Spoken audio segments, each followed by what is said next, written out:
On today's episode, I'm going to give you a little bit of a life update as well as touch base on the current situation here in California. Welcome to the Up in My Business podcast with me, Lex Lancaster, where you'll get an inside look at all things tech, business, and my life as a physical therapist turned digital operations expert. You'll hear all about my lessons as a business owner, the ins and outs of tech for your business, and more. From SEO, websites, and email marketing to automations, launches, and copywriting, I've got you. I'm so excited you're here. Let's dive in. Hello and welcome back to another episode of Up in My Business. I am recording this episode on Sunday, January 12th, so it will release tomorrow. As promised, I will give you an update on Shantae's birthday party that was so 2 Fridays ago.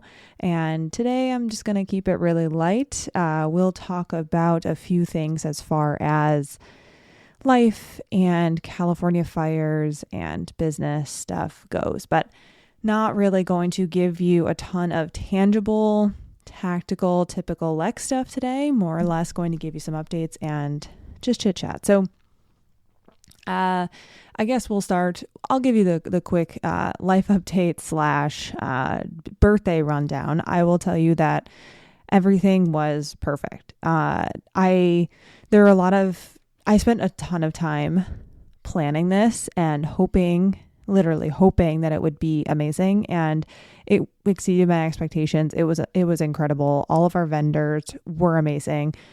We had a great time. It was, and Shantae, and multiple times she has said it was the best party of her life or best night of her life. So I am super grateful for everyone who came to the party, had so much fun with us, and it was just a great time. There are no notes, period. It was a great time and it was a great party and could not have asked for it to go any better.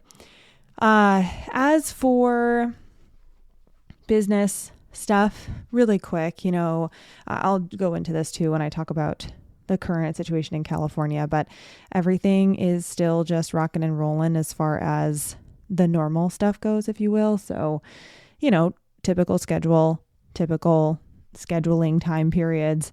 If you're listening to this and you're interested in any sort of coaching calls, etc., know that I do book out into the next month. I don't have a lot of immediate availability, and there are going to be some shifts in my schedule as well. So I will probably have even less for people who are not active clients. I have a retainer model, and to have a retainer model makes sense. It makes sense that you can't schedule with me right away, or else being a retainer client, aside from getting other discounts and what have you, but being a retainer client wouldn't really have a benefit. You could just book one-off calls all the time and get the same result. So with that being said, I'm always booking into the month ahead, and if not the month ahead, 2 months ahead. So just keep in mind, if you're looking to work with me, get in touch as soon as you can. I need to take my sweatshirt off. I'm standing here and I'm sweating, which means my headphones need to come off. So I'm going to do that real quick. And I don't edit the podcast because I could easily edit this out, but I'm not going to. So now that we've taken care of that, it's so hot in my office. It becomes a sauna when I shut the door to record. With that all being said, the things that I want, or the thing that I want to talk about today, and just so you can hear where I'm coming from and also what's going on, I suppose. As you probably have seen on the news, California is burning. I'm not going to pretend like I'm a fire expert. So I'm not going to go down the line of this is what's going on and this is what to be expected and yada, yada, yada. I'm not trying to step on any toes there and, give you misinformation. But what I will tell you is that where we are located, while I will say the first 2 days of the fire, so it would have been Tuesday and Wednesday, I think. Maybe it was Wednesday. It was Tuesday and Wednesday. Maybe it was Wednesday.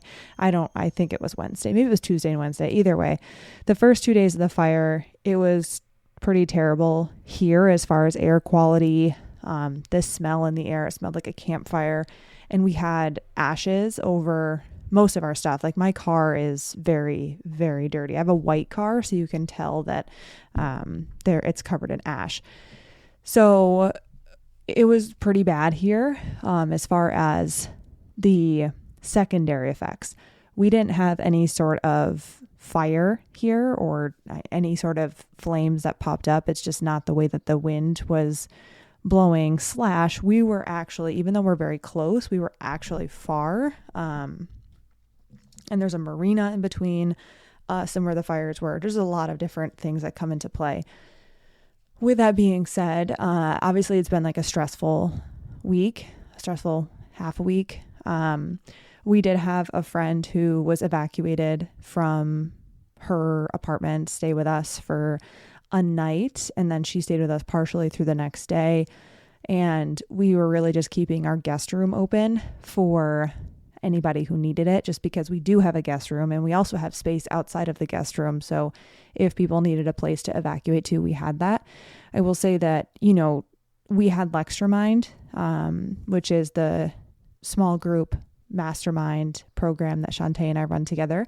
We had that on Thursday and Friday. So running the live event was extremely safe because the airport was operating normally throughout this whole time, which was, I didn't anticipate that being the case, but it was operating as normal. We were in a safe area, so we decided to continue on with the event. Obviously, if there was any question at any time, we wouldn't have done it. So I think that goes without being said, but I just want to make sure I throw that out there as well. But the thing is, like, when you have something like this going on and it does affect people that you know, and even if you have something going on and it's not affecting people that you know, you have a lot of fatigue in ways that you likely can anticipate. For me, it's more or less compassion fatigue, a lot of like empathy, what have you. So I am definitely feeling that right now. Like, I am doing my best to not look at particular Instagram accounts, especially like ones with showing people that are surviving and people that aren't making it, and dogs and cats and horses. And I'm kind of staying away from it all just because it's pretty, it puts me in a place where I can just spiral downward and get into like a really, really, not a sad place, but just a big feelings place, as my coach would call it. And I know that once I get there, it's hard to come back out of that space. So I've just been ignoring, quote unquote, more or less just like not choosing to seek out that stuff. It's obviously coming up in my feed, but trying my best to not fully immerse myself, because I did that for a couple days and it was exhausting. If you are not keeping up with the fires, they're not really getting better right now. They are at 11% containment for the fire, but it does seem to keep getting bigger. So they're not containing it enough where it's actually not spreading. So it's obviously still burning through a lot of stuff. It's an interesting place to be. Obviously, like, we are so close and so safe, but we're also so close to a lot of devastation. Like, we know people who have lost their houses. We know of people who have lost their houses. Not that we're personally friends, but just, local people that we are aware of. And it's extremely sad. And, I'm not on here I do think, like, there's a few things that I'm seeing where people are comparing, catastrophes, and they're comparing natural disasters. They're comparing situations in other places. And I think, like, we all just need to take a step back and realize that it's not about comparing things. This just is right now. And all of the things that are going on in the world just are. And as awful as they are, I don't think we need to, spend time comparing the, I guess, severity and worthiness of the situation, and more or less just objectively understand that it's happening and it's awful. Which kind of leads me into the next point.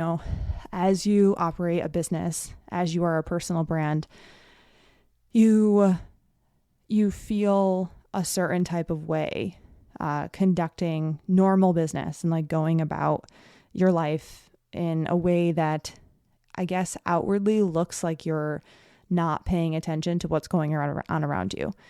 I think everyone deals with situations like this in their own way. And I think that everyone has the ability or the autonomy, if you will, to choose to deal with anything going on around them in whatever way feels good for them, and feels good for them in a way that also is not hurting someone else, obviously. So with that being said, I've gone back and forth on what is this week going to look like as far as work goes? What is this week going to look like as far as sharing online goes? And I will say that so I'm doing a lot of coaching right now around just basically I will say it's part of Brene Brown's Daring Greatly program. So I'm with a Daring Greatly facilitator, and Kindred Coaching is her name, Mandy. And what she has taught me, or what she has exposed me to, is completing the stress cycle and completing emotional cycles. So whatever emotion you feel, you have to complete that in order to actually close that loop, if you will, or close the feelings that you're having. So if you're sad, if you're happy, whatever it may be, there's always a beginning, middle, and end to that feeling. And if you don't end it, or if you don't have the full experience and you don't experience your feelings in full, you can essentially you're never actually dealing with them. So I've been experimenting with how can I do that for myself? Because some people will go for a walk. Some people will exercise. Some people will go play a sport. Some people will talk to someone they love. Some people will work. Some people will pet their dog.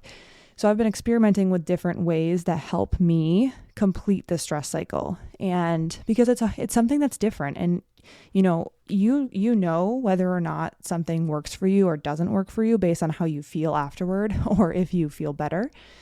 And for me, I've learned I've never thought that this was the case. So I've known this for a long time, but I'm not a workout person.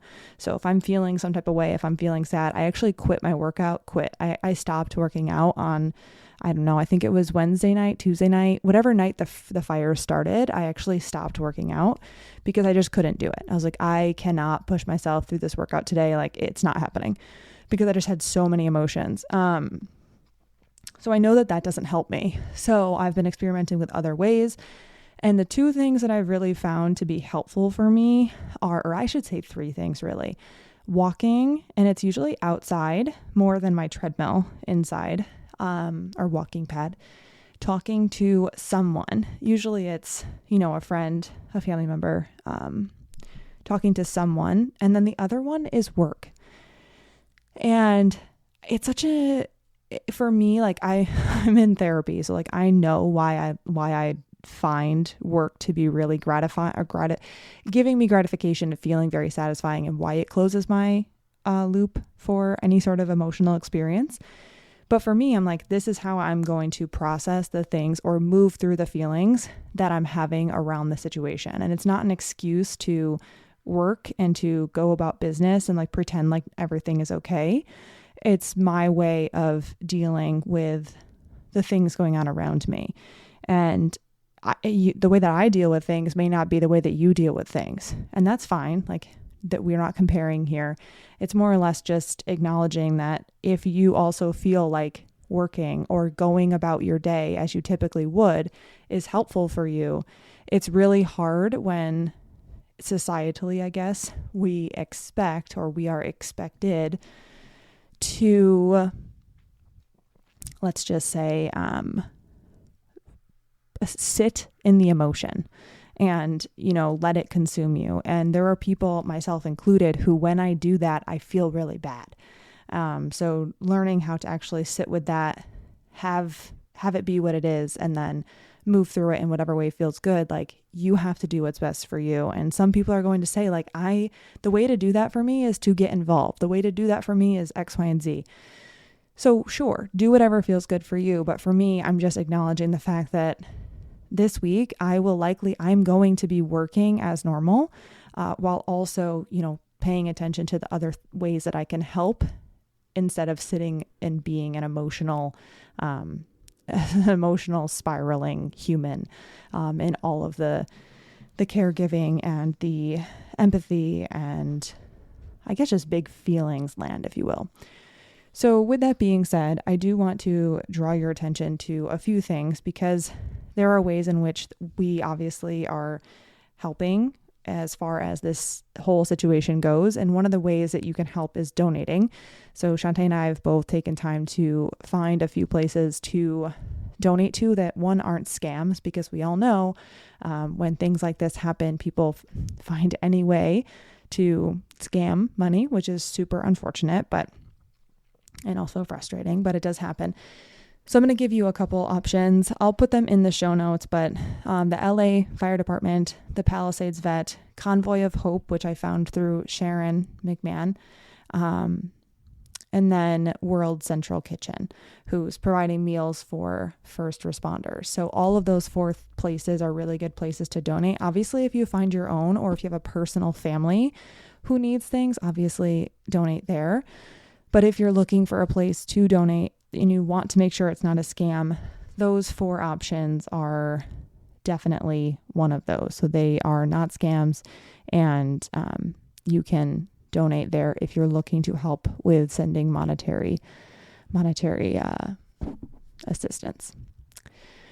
All right. I hope that helped just a little bit as far as like how to deal with this situation. Again, I'm not a therapist, and I'm certainly not a coach or any sort of thing in regards to that. But my experience has been that people really don't know how to move forward or how to move through it and how to behave in a moment like this. And at the end of the day, it's, yes, you need to feel the emotions. You need to do what's best for you, while also obviously helping in whatever way feels good for you in any way you can. And obviously, like, if you're not, prepared, or if you don't want to help, or that's not of interest to you, like, that's also okay. I'm acknowledging that as well. Not everybody's in the position, and not everybody will have the means to help, or have the importance, or think that it's important to help. Like, it's fine. Okay, I'll get off my soapbox again. I'm always appreciative that you listen. I'm always appreciative that you take the time out of your day to hear me babble into this mic and chat with me. Please let me know if you have any questions, any resources, anybody, if you have a specific family that you know needs help after this disaster. I am all ears, and I'm happy to share that as well. So just let me know. And anything else, happy to hear it. And if you have any podcast suggestions for ways that I can help, please let me know. As always, thank you so much for listening. I will catch you next time.